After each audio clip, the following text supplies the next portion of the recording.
in here. And if you know, well, there's a tornado, and I mean, it's not a tornado, but a hurricane. It might be a tornado in Houston. So, let's see.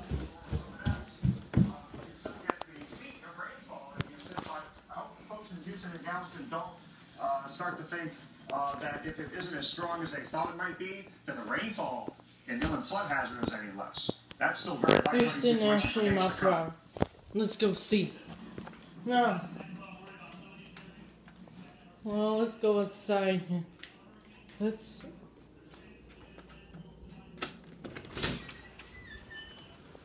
Pretty windy.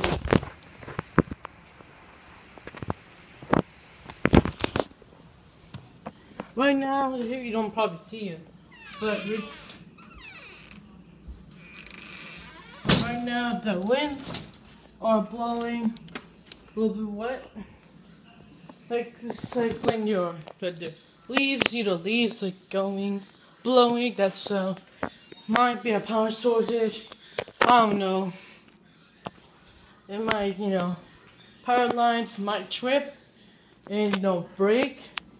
Might take a day or two to repair. I don't know how long, but there'll be no electricity, no internet.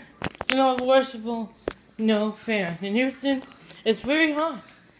When you're in Houston, you need a fan or air conditioning to keep you cold or keep you cool. Otherwise, you're gonna end up very hot.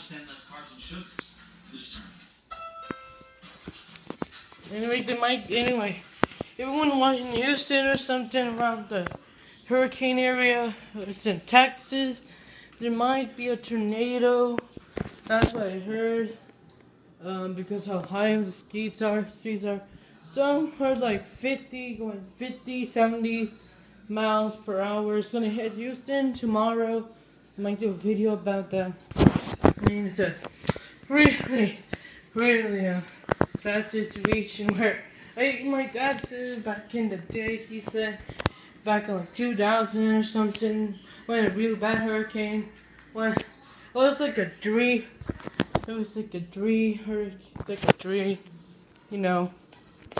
So then he said that look, some people they're like in the neighborhood there's like roofs, and then the roofs flew off. So